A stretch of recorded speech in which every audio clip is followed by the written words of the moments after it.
Dengan branding yang memikat dan produk yang kece, salah satu klien aku tuh bisa mendapatkan ROAS iklan mencapai angka 10 bahkan sampai di angka 11 di akhir sesi konsultasi ya.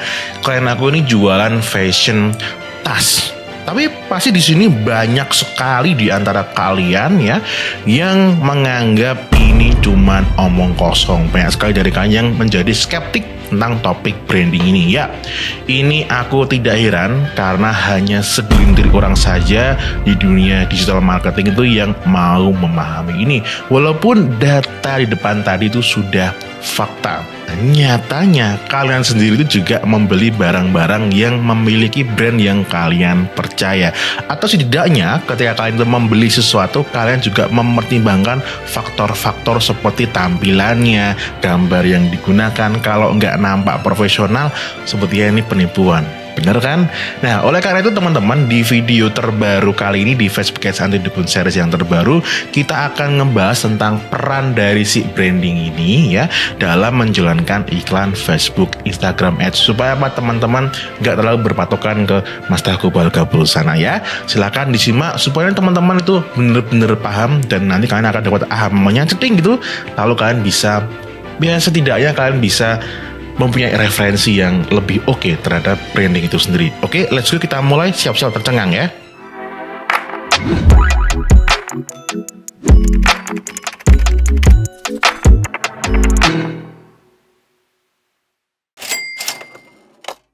Branding itu apaan sih ya? Pertama kita harus pahami dulu ya. Menurut aku sendiri ya, branding itu adalah suatu upaya secara sadar ataupun tidak sadar untuk mempengaruhi persepsi market terhadap suatu produk ataupun brand.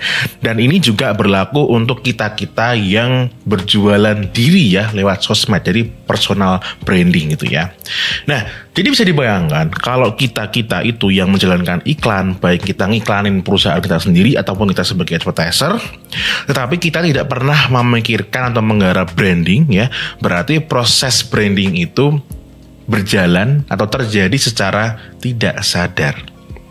Karena sejatinya ya, branding itu proses yang terjadi di setiap kita bertemu dengan calon customer ataupun audiens yang kita target. Jadi betul ya teman-teman, branding itu bukan cuman sekedar dari logo saja ataupun nama brand kalian ya, tetapi adalah yaitu tadi ya, segala upaya ya untuk membentuk persepsi, untuk mempengaruhi, mohon maaf ya. Ini aku mempunyai case studies yang sudah aku infokan di depan hasilnya tadi, ROAS mencapai 10.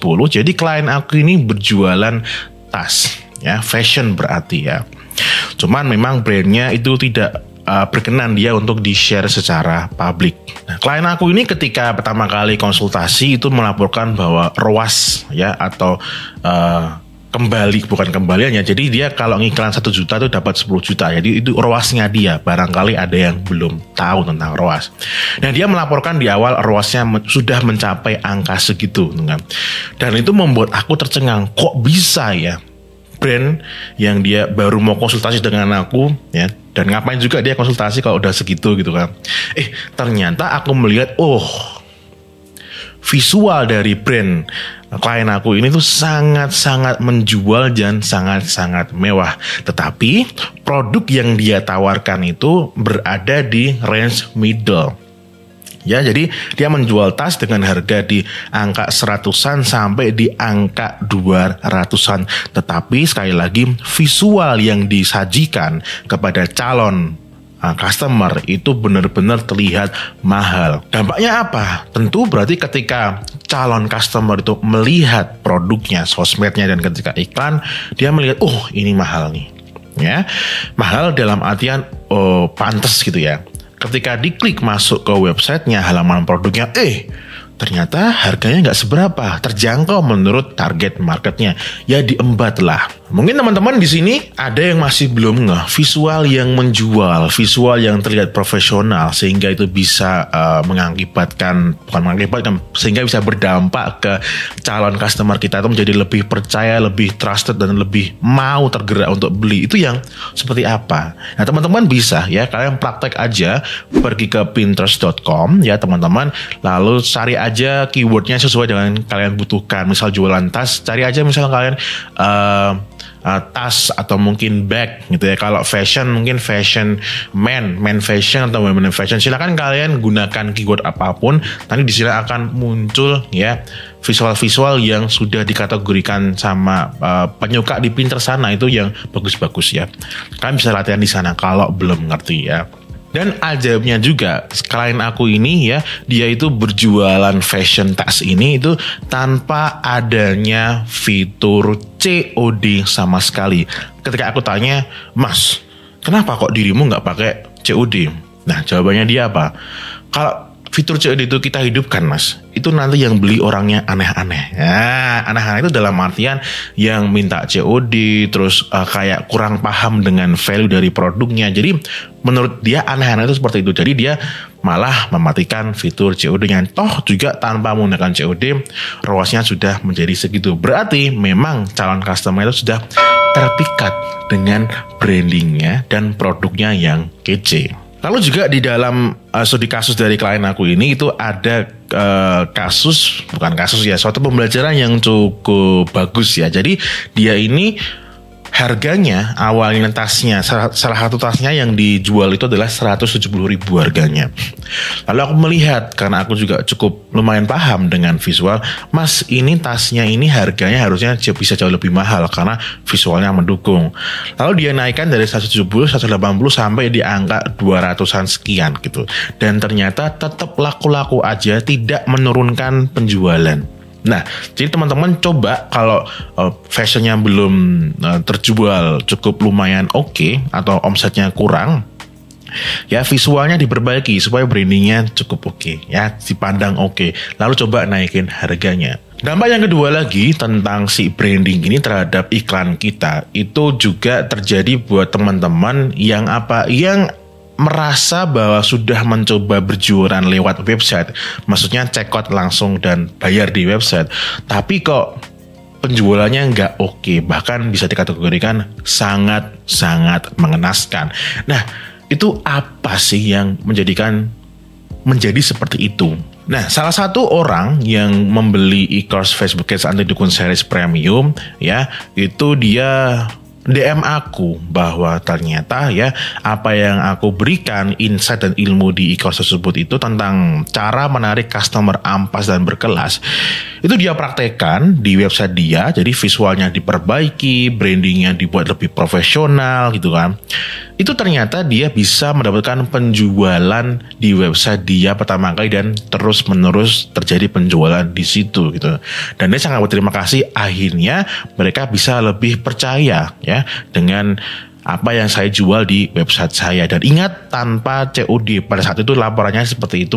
Maksudnya tanpa COD itu adalah beneran check out di website dan bayar di website. Jadi memang benar ya, salah satu akibat ya dari teman-teman tidak memperhatikan branding itu adalah tingginya angka COD dan calon customer tuh merasa nggak trust. Nah, dengan kalian memperhatikan itu, maka teman-teman bisa banget menurunkan angka COD, bahkan bisa full transfer. Teman-teman juga kalau mau mempelajari ini ya, teman-teman bisa pelajari di bab ini ya, cara menarik customer ampas dan berkelas. Maksudnya gimana? Ya di situ kita mempelajari tentang peran branding itu sendiri ya. Tapi mohon maaf, ini mahal ya, dan tidak untuk semua orang, khusus untuk kalian yang mau menggeluti dunia di luar dashboard supaya dashboardnya bisa lebih cantik. Kalau mau beli itu di mana? Ya, linknya ada di sini ya. Silakan bisa dibeli di situ. Apa yang terjadi di Mas Bro tadi itu yang bisa mendapatkan penjualan di website pertama, ternyata itu bukan cuma sekedar sekali fenomena aja ya. Itu juga terjadi di klien aku ya kemarin ya. Jadi dia konsultasi yang 4 kali dan dia baru ketemu 2 kali ya. Ketika konsultasi pertama itu tak cek, wah ini tampilan dari iklannya, dari websitenya, branding visualnya secara keseluruhan itu kurang meyakinkan, kurang oke itu. Lalu seperti biasa aku sarankan untuk memperbaiki semuanya ya kan, secara total lah, secara brandingnya gitu. Nah, dan dia juga aku sarankan untuk karena dia menggunakan Berdu ya, jadi ya sekalian aja lah ya gunakan fitur full checkout di websitenya si Berdu itu. Nah, lalu di pertemuan kedua ya, itu dia mengabarkan by data, dan aku juga melihat langsung dengan mata kepala aku, itu ternyata yang beli di website itu juga ada, walaupun yang COD juga ada. Namun angkanya yang beli itu juga jauh lebih banyak. Dan yang bikin lumayan tercengang, ternyata jumlah yang beli di luar website sama di website itu ternyata enggak beda-beda jauh ya. Nah, ini aku liatin datanya supaya enggak dikira omong kosong. Dan klien aku bilang, ternyata ya bisa juga ya, bisa order di website. Karena apa? Pertama, visual dari konten iklannya yang menjual, ya kan, bagus, lebih meyakinkan, fotonya nggak ngasal, nggak alay, lalu juga tampilan websitenya sederhana aja, nggak alay, nggak pakai manah-manah gitu ya. Jadi sebelumnya dia menggunakan landing page ala Mas Tagub Balgabul, fashion tapi dibuat panjang lebar dan membingungkan. Untuk fashion cukup ke halaman produk di website kalian aja. Nah, buat teman-teman yang sudah melihat sampai sini ya, itu tadi aku sudah melihatkan ke kalian, menuntun kalian bahwa ternyata ada loh ya peran branding itu dalam menjalankan iklan, bisa meningkatkan closingan karena mereka bisa jauh lebih percaya diri gitu kan. Lalu juga teman-teman ya, pertimbangan juga ketika kalian menjalankan iklan Facebook, Instagram Ads ini atau sekarang Meta Ads, biasanya, namun ini tidak terkecuali ya, biasanya untuk placement Facebook itu tidak oke untuk checkout di website. Jadi saran aku buat teman-teman, kalau mau ngetes checkout di website dengan bantuan branding yang lebih oke ini, teman-teman bisa menggunakan placement ataupun platform di Instagram aja. Karena berdasarkan pengalaman aku dan aku melihat klien-klien aku, mereka itu yang checkout di website lebih cenderung memilih placement ataupun platform di Instagram. Tetapi ingat, ini tidak menutup kemungkinan kalian bisa melakukan tes ini ya. Ya wes ya guys ya, untuk video Facebook atau dukun series kali ini cukup itu saja. Kalau kita lanjutin tentang branding ini nanti bisa nggak selesai ya satu video, bisa menjadi berseri-seri. Kalian bisa pelajari aja lebih lanjut di e-course tadi, atau kalau kalian mau konsultasi ke aku bisa banget seperti klien-klien aku tadi. Jadi kalau e-course kan berjalan sendiri ya, kalau konsultasi nanti bisa aku berikan saran-saran berdasarkan dari insight aku. Jadi tak liatin langsung ya konten iklannya kayak gimana ya kan, websitenya seperti apa, jadi baiknya seperti apa, lalu nanti silakan dites. Hasilnya apakah pasti langsung profit? Ya enggak ya, namanya juga kita usaha, yang namanya berjualan itu kan suatu probabilitas ya, bisa bagus dan bisa tidak. Judge-nya siapa? Adalah market ya. Jadi kalau kalian memang siap mau konsultasi dengan ketidakpastian tersebut, silakan bisa daftar di sini ya. Oke, gitu aja. As always, may we always live in prosperity. This is Fusik signing off. Bye bye. Stay waras.